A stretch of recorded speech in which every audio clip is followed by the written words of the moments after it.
Bom dia a todos, pessoal. Nós vamos ler hoje no livro de Marcos, no capítulo 8. E o texto que está em cima está escrito assim, ó, a segunda multiplicação dos pães, porque já tinha acontecido a primeira, que é a segunda. Capítulo 8, verso 1 diz: Naqueles dias, havendo uma grande multidão e não tendo o que comer, Jesus chamou a si os seus discípulos e disse-lhes: Na primeira vez foi os discípulos que chamaram Jesus e disse que já estava ficando tarde. Aqui Jesus chamou os discípulos e disse: Tenho compaixão da multidão, porque há já 3 dias que estão comigo e não têm que comer. Se os deixar ir em jejum para suas casas, desfalecerão no caminho, porque alguns deles vieram de longe. E os seus discípulos responderam-lhe: De onde poderá alguém satisfazê-los de pão aqui no deserto? Nem parecia mesmo que os discípulos tinham visto a primeira multiplicação dos pães, que Jesus tinha alimentado 5.000 homens, fora mulheres e meninos. Com a resposta dessa, nem parecia que eles tinham visto, né, a primeira multiplicação, pois essa foi a resposta deles, ó.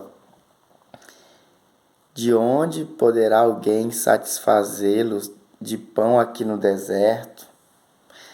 E Jesus, meu irmão, Jesus perguntou-lhes, quantos pães tendes?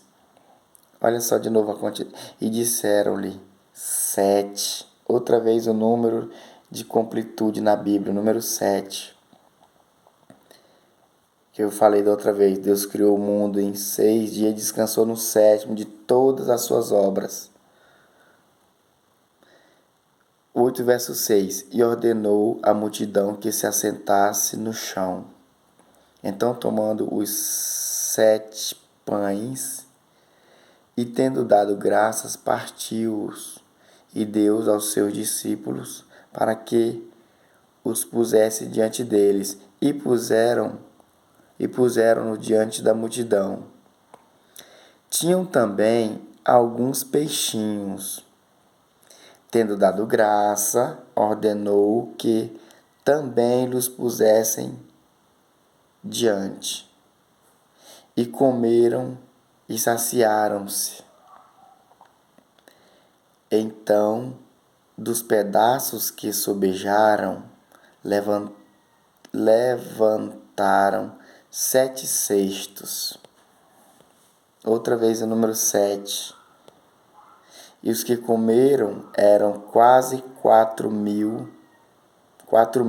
e despediu-os.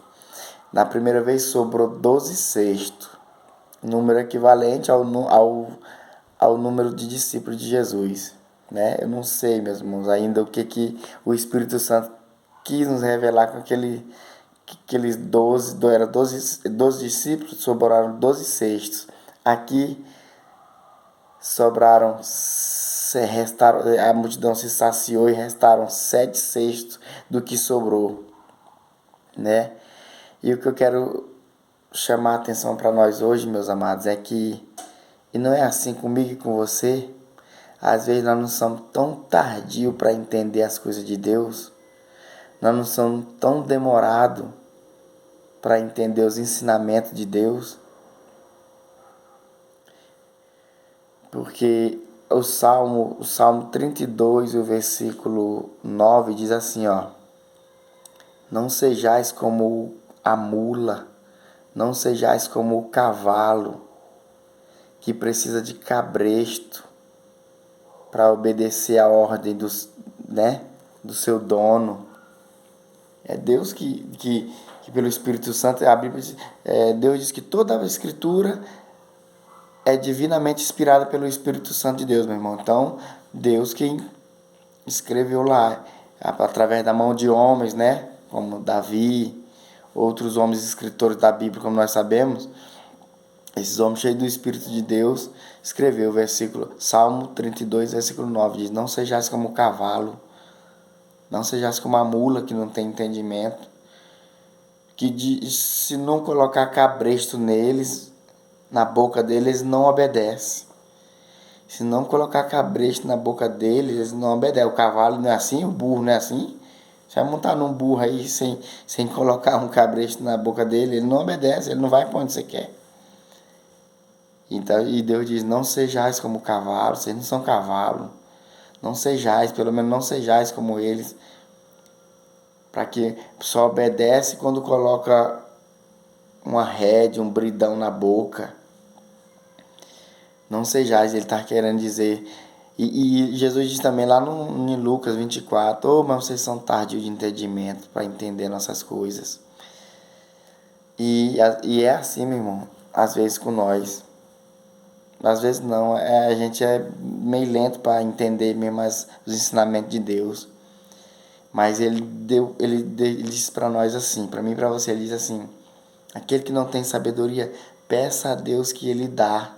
Ele dá sabedoria a pessoas humildes, que, como nós, como eu, que não tem muito entendimento, muita sabedoria.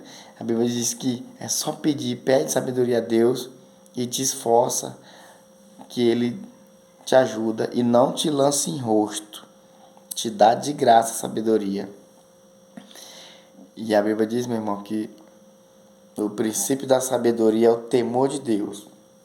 O homem ou a mulher que teme a Deus, ele já está com a mão na sabedoria. O homem ou a mulher que teme a Deus, ele está com a mão na sabedoria. Sabedoria do céu. Não a sabedoria da terra, né? Porque se a pessoa tiver só a sabedoria da terra, ele não tem nada. E enfim, meu irmão, o vídeo de hoje era só isso mesmo. Para nós pedir sabedoria a Deus que ele dá. E a Bíblia diz, buscai o Senhor enquanto se pode achar, invocai enquanto há tempo. Querendo dizer assim, meu irmão, que há um tempo. Há um tempo da paciência de Deus. Há um tempo das misericórdias de Deus. Há um tempo. Deus é eterno. E para nós, ele disse lá no Isaías 55, diz, buscai o Senhor enquanto se pode achar. Querendo dizer que Deus está chamando vem enquanto a porta está aberta. Então nós temos que pedir essa sabedoria do céu enquanto nós estamos vivos. Quando nós estamos vivos tem esperança, irmão. Nós não podemos ficar deixando sempre para depois, para pedir essa sabedoria de Deus. A gente tem que pedir todo dia, né? Porque todo dia a gente está tendo que fazer escolhas. Então todo dia a gente tem que pedir a Deus sabedoria para estar fazendo as escolhas certas na nossa vida. E enfim, meu irmão, nós sabemos que no tempo do dilúvio, que a Arca da Aliança de Noé foi, me veio se agora na memória, veio agora, que teve um tempo, né, Noé pregava, chamando as pessoas ao arrependimento para entrar na arca, e as pessoas diziam, esse velho tá ficando doido, que dilúvio o quê? E aí chegou o dia do dilúvio, o dilúvio encheu, e a Bíblia diz, meu irmão, que entraram ali os animais de 2 em 2, Noé com sua família. E a Bíblia diz que não teve mais tempo não para aquelas pessoas que não quiseram. Noé fechou a arca por dentro. E Deus, conhecendo o coração de Noé, que ele podia abrir a porta, a Bíblia diz que veio um anjo e fechou a arca por fora. Acabou o tempo para aquele povo. Né? Então, tem um tempo. E nós temos que, assim, irmão, pedir sabedoria para Deus, é que nós não temos sabedoria nenhuma a parte de Deus. Então nós temos que pedir sabedoria para Deus mesmo e que Ele abra nossa mente para nós fazer nossas escolhas. E logo, a gente tem que pedir sabedoria para Deus logo, todo dia, toda hora, todo momento. Amém? Deus abençoe você e sua família inteira, em nome de Jesus.